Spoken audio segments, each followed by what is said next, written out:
गीत में बड़ा माधुर्य हो सकता है, छंद हो सकता है, लय हो सकती है, संगीत हो सकता है। गीत की अपनी खूबी है, लेकिन गीत कितना ही गाए उस फूल को और कितना ही गुनगुनाए, तो भी गीत गीत है, फूल नहीं। और लाख हो गति और लाख हो छंद, तो भी गीत गीत है, फूल की सुगंध नहीं। और आप उसी गीत से तृप्त हो जाएं तो आप भटक गए। उपनिषद गीत है किसी फूल का जिसे आपने देखा नहीं अभी। गीत गजब का है, गाने वाले ने देखा है, पर गीत से तृप्त मत हो जाना। गीत फूल नहीं है। ऐसा भी हो जाता है कि कभी कभी आप फूल के पास भी पहुंच जाते हैं। कभी कभी फूल की एक झलक भी मिल जाती है, अचानक, आकस्मिक। क्योंकि फूल कोई विजाती ही नहीं है, आपका स्वभाव है, आपके बिल्कुल निकट है, किनारे किनारे है। कभी कभी छू जाता है बिना आपके, बावजूद आपके। कभी कभी फूल एक झलक दे जाता है, कोई बिजली कौन जाती, किसी क्षण में आकस्मिक अनुभव में आ जाता है। कुछ और भी है इस जगत में, यही जगत सब कुछ नहीं है। इस पथरीले जगत के बीच कुछ और भी है जो पत्थर नहीं, फूल है, जीवंत खिला हुआ, जैसे किसी स्वप्न में देखा हो या अंधेरी रात में चमकी हो बिजली और कुछ दिखा हो और फिर खो गया हो। ऐसा कभी कभी आपके जीवन में भी हो जाता है, कवियों के जीवन में अक्सर हो जाता है, चित्रकारों के जीवन में अक्सर हो जाता है। फूल की झलक बिल्कुल पास आ जाती है। फिर भी फूल कितने ही पास हो और कितनी ही झलक मिल गई हो, पास होना भी दूर होना ही है।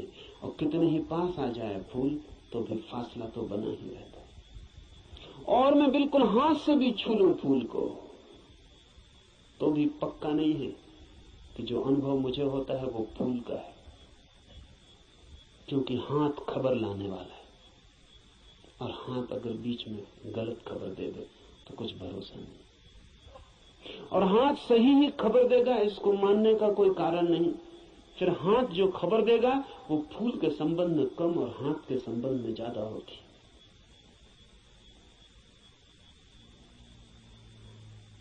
फूल ठंडा मालूम पड़ता है, जरूरी नहीं कि फूल ठंडा हो सकता है हाथ गर्म हो, इसलिए फूल ठंडा मालूम पड़ता है। खबर हाथ के संबंध में, क्योंकि खबर जब भी किसी माध्यम से आती तो सापेक्ष होती है, पक्का नहीं हुआ जा सकता। पोपोफ का मैं एक संस्मरण पढ़ रहा था। पोपोफ एक साधिका थी और गहरी साधिका थी, और पियोत्र दिमित्रोविच ऑस्पेंस्की के पास साधना करते थे। एक दिन बैठी थी पास, एक सज्जन ने आके ऑस्पेंस्की से पूछा कि ईश्वर है या नहीं। तो ऑस्पेंस्की ने कहा कि ईश्वर नहीं।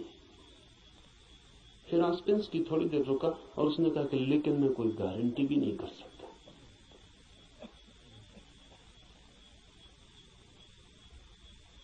क्योंकि जो भी मैं जानता हूं वो सब माध्यम से जाना गया है।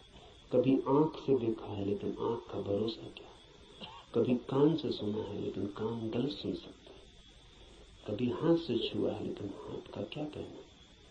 अभी तक सीधा नहीं देखा है, अभी तक आमने सामने नहीं हुआ हूं, इसलिए कोई गारंटी भी नहीं। अभी तक जो भी जाना है उसमें मुझे ईश्वर का कोई अनुभव नहीं हुआ, लेकिन जरूरी नहीं कि ईश्वर ना हो। इससे सिर्फ मेरी खबर मिलती है कि मेरे अनुभव क्या है, इसलिए मैं कोई गारंटी नहीं कर सकता कि नहीं ही है। इसलिए मुझ पर भरोसा करके मत रुक जाना, खोजना। जब भी माध्यम से कुछ घटता है तो भरोसे का नहीं।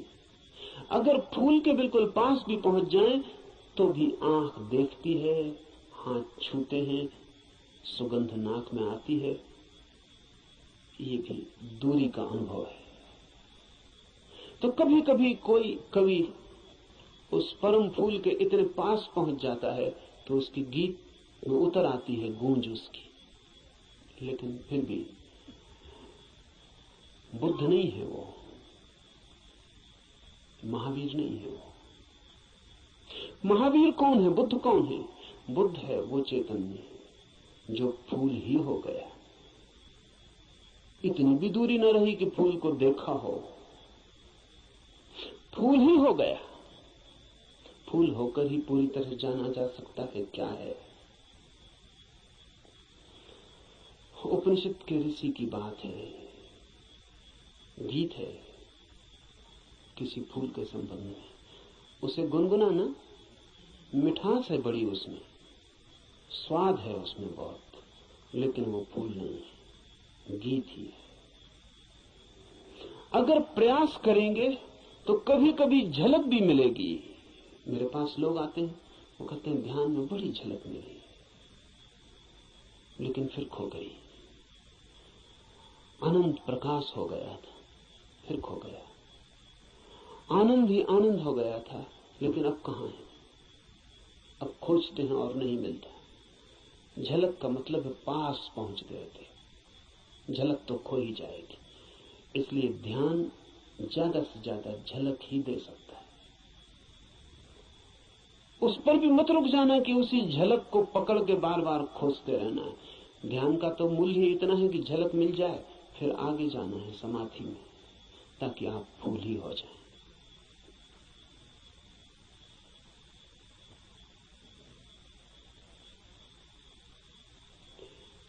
ध्यान में है झलक, समाधि में है हो जाना। झलकों पे मत रुकना। झलकें बड़ी प्रीति कर, सारा जगत बासा मालूम पड़ने लगता है। एक झलक ध्यान में मिल जाए उस जीवंत की, फूल की, उस खिलावट की जो भीतर है, तो सारा जगत फीका और व्यर्थ हो जाता है। लेकिन फिर कुछ लोग झलकों को पकड़ लेते हैं और उन्हीं को दोहराने लगते हैं और सोचते हैं सब हो गया। नहीं, जब तक आप ही ना हो जाएं, ईश्वर ही जब तक आप ना हो जाएं, तब तक भरोसा मत करना कि ईश्वर है। हो सकते हैं, क्योंकि है ही। खोलना है जरा, उघाड़ना है जरा। छिपे हैं, मौजूद हैं अभी और यहीं। थोड़े से वस्त्र हैं और बड़े झीने वस्त्र हैं कि चाहें तो अभी उतार कर फेंक दें और नग्न हो जाएं और ईश्वर हो जाएं। लेकिन बड़ी पकड़ है। झीने तो हैं लेकिन पकड़ गहरी। क्यों है ये पकड़ इतनी? ये पकड़ है क्योंकि हम सोचते हैं ये वस्त्र ही हमारा होना है, यही हम है। इसके अलावा हमें कुछ और किसी अस्तित्व का पता नहीं। इस उपनिषद में इशारे होंगे उस अस्तित्व के जो वस्त्रों के पार है। और इस उपनिषद के साथ साथ हम करेंगे ध्यान ताकि मिले झलक, और आशा बांधेंगे समाधि की ताकि हम भी हो जाएं वही जिसे हुए बिना न कोई संतोष है, न कोई शांति है, न कोई सत्य है। उपनिषद शुरू होता है प्रार्थना से। प्रार्थना है समस्त जगत से। सूर्य कल्याणकारी हो, वरुण, अर्यमा, इंद्र और बृहस्पति, विष्णु कल्याणकारी हो, उस ब्रह्म को नमस्कार हो। हे वायु, तुम्हारे लिए नमस्कार, क्योंकि तुम प्रत्यक्ष ब्रह्म हो। मैं तुम्हें ही प्रत्यक्ष ब्रह्म कहूंगा। सत्य और रिक्त वे सब मेरी रक्षा करें, आचार्य की भी। इस प्रार्थना से शुरू होता है। धर्म की यात्रा प्रार्थना से शुरू होगी ही। प्रार्थना का अर्थ है आस्था, आशा। प्रार्थना का अर्थ है इस सारे जगत के साथ हमारे जुड़े हुए होने का भाव। प्रार्थना का अर्थ है मुझ अकेले से क्या होगा, मुझ अकेले से होता तो हो गया होता, मुझ अकेले से तो क्षुद्र भी नहीं सध पाया। चाहा था धन मिल जाए वो भी नहीं मिला, चाहा था पद मिल जाए वो भी नहीं मिला। कैसी कैसी चाहें की थी, बड़ी छोटी थी, वे भी पूरी ना हुई। मुझ अकेले से तो संसार भी ना सधा। तो सत्य की ये महायात्रा मुझ अकेले से हो सकेगी? अकेले अकेले तो मैं संसार में भी हार गया हूं। सभी हारे हुए हैं संसार में। जो जीते हुए दिखाई पड़ते हैं वे भी, बस वे दूसरों को जीते हुए दिखाई पड़ते हैं, खुद तो बिल्कुल हारे हुए हैं।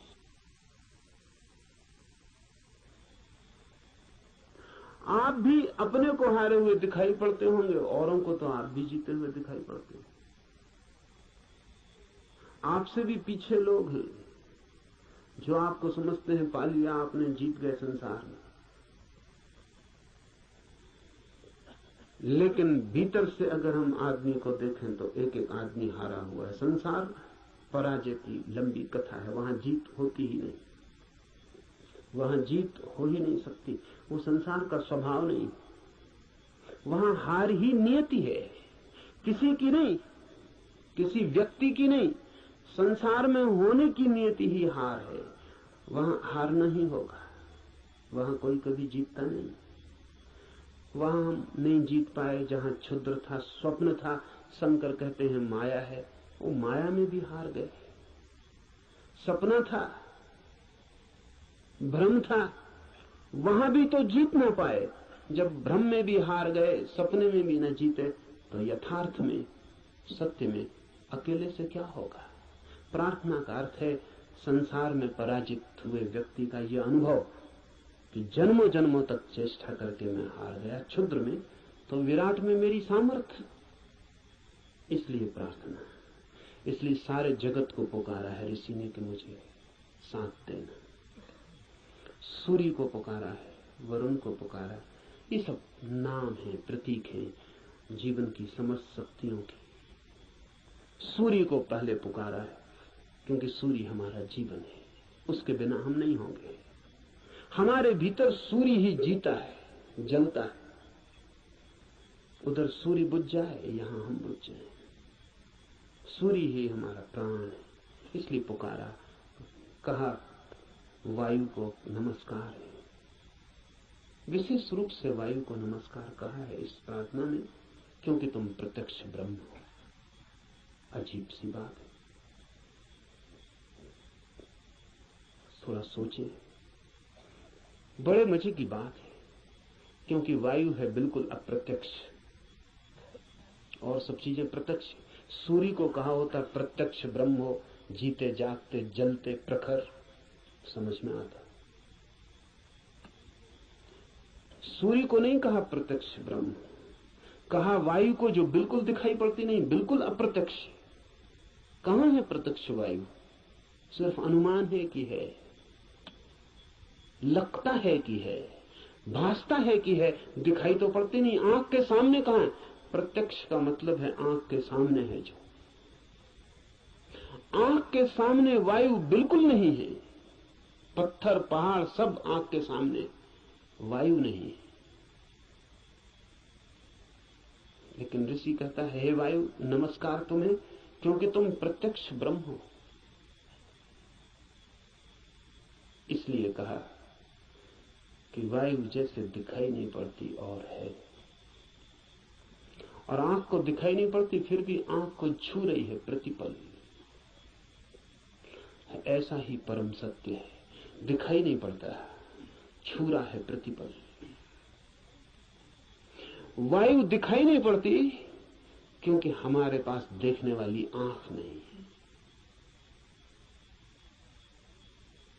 वायु तो यहां है, वायु के बिना तो हम भी नहीं हो सकते हैं।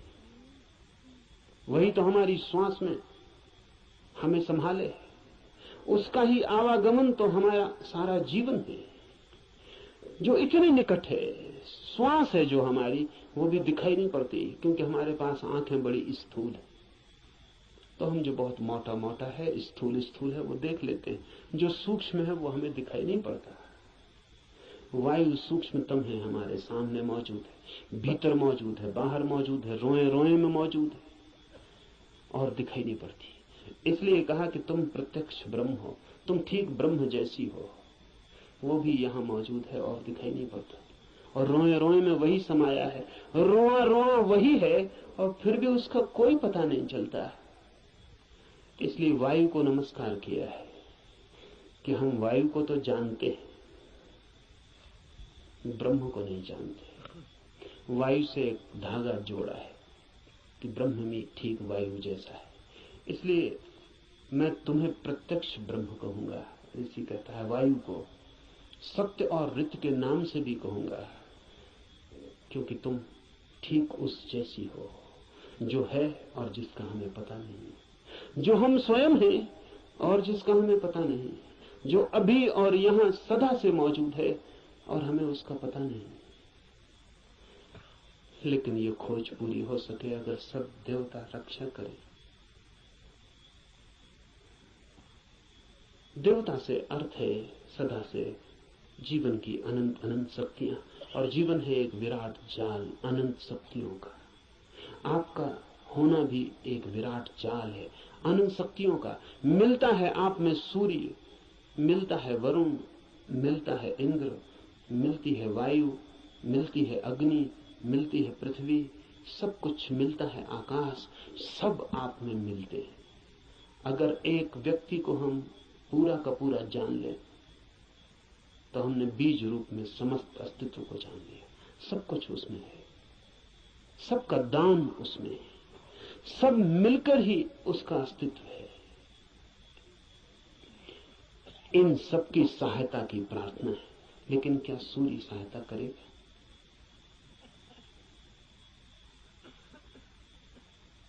ये सवाल उठता ही है।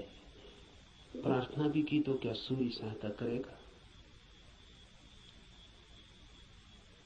प्रार्थना भी की तो क्या वायु सहायक हो जाएगी? प्रार्थना भी की तो पृथ्वी क्या सहायता करेगी? पृथ्वी की सहायता और सूर्य की सहायता का सवाल नहीं है।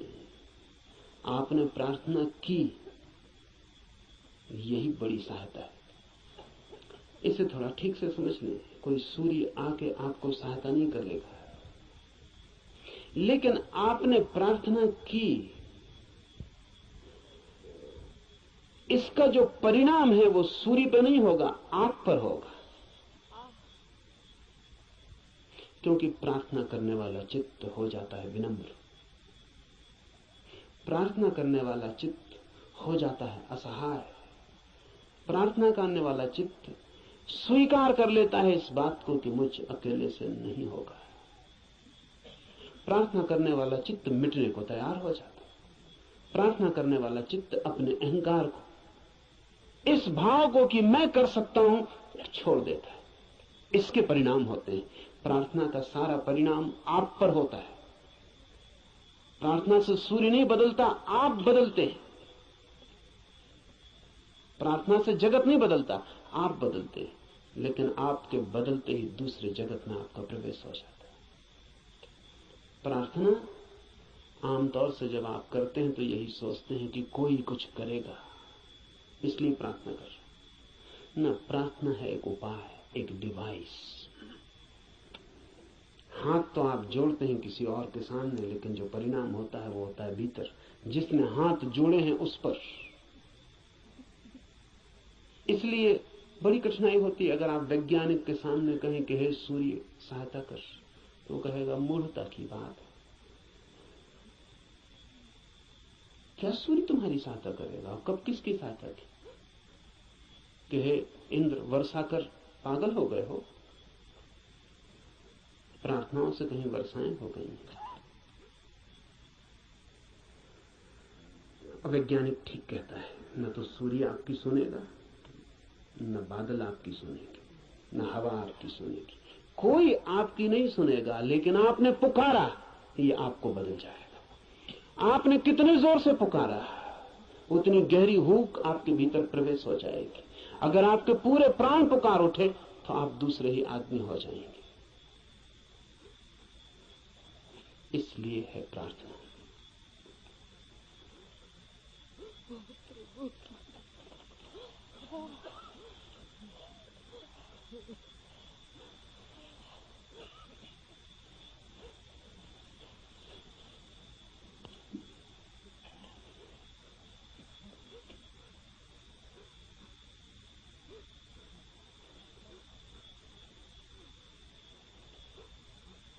Jean-Paul Sartre has named his autobiography Words.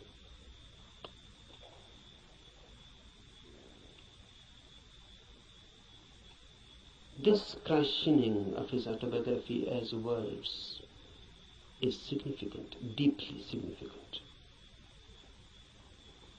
Really, everybody's biography is just words and nothing else. Because what is your mind? Words and words and words. If you analyze the mind, then what you are? Just words. A long sequence, a long procession of words.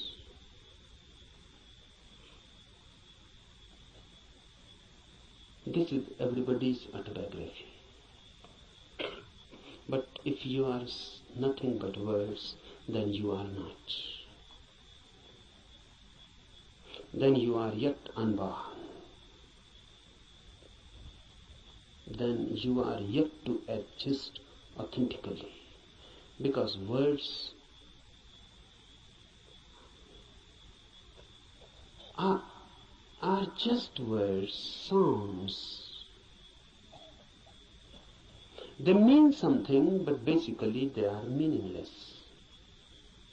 The meaning is given to them. And mind is just a mechanism, a natural computer. It goes on feeding on words, then creating more words out of them. Then you go on associating those words. You go on creating principles, philosophies, systems. And ultimately where you are. Truth is not a byproduct of a long process of words. Truth is not a word at all. Truth is out of words. Truth is beyond words, or below words.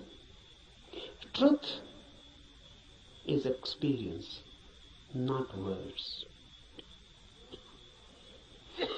Old Lao Tse has said, the truth cannot be said. Because when you say something, language has to be used. Words have to be used. And truth is not a word. So when you say it, you miss it. The moment you say it, you have missed it. It cannot be said. It can only be experienced.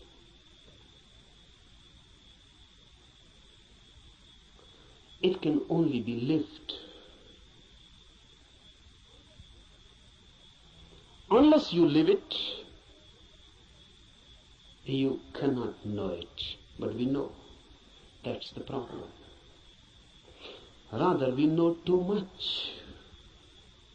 We know more than enough. What's our knowledge? Words accumulated. You can accumulate them logically, rationally. You can create and edifice a beautiful system. Just as you can make a house with playing cards, but you cannot live in it. It is house just as a name. You cannot live in it. Out of words you can create a palace, a system, a philosophy, but you cannot live in it. Philosophers create beautiful systems, but they always live out of them. They cannot live in it. That is impossible. Nothing is wrong with them. The very system is such that it cannot be lived. One Immanuel Kant, or some Hegel,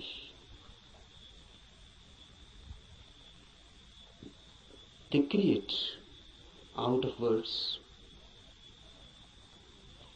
principles, hypotheses.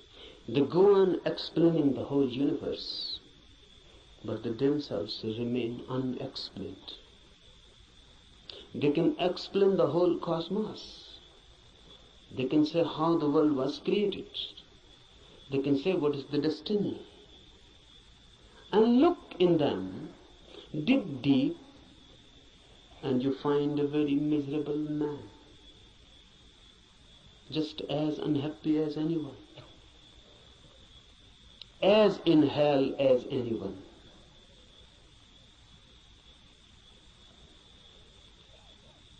Don't believe in words. They are the greatest deception created by humanity. And word has become our world. We live in it, we eat it, we ride on it. The word beats in our hearts and the word circulates in our blood. We are just a collection, a big collection of words. Mind is very miser about words. It goes on accumulating. But remember, word is never the reality. I can use the word love. But love, the word, is not love, the experience. I can go on repeating love, love, love, and I can create a sort of auto-hypnosis, and I can believe that I know love because I know the word. To know the word is easy. To know love is difficult. Not only difficult, but impossible. Impossible not because the experience is impossible. Impossible because you are incurable. Because love can come only to you when you are not. And that is the path of everything that is great, deep. Love, truth, God. They come only when you are not. You are not.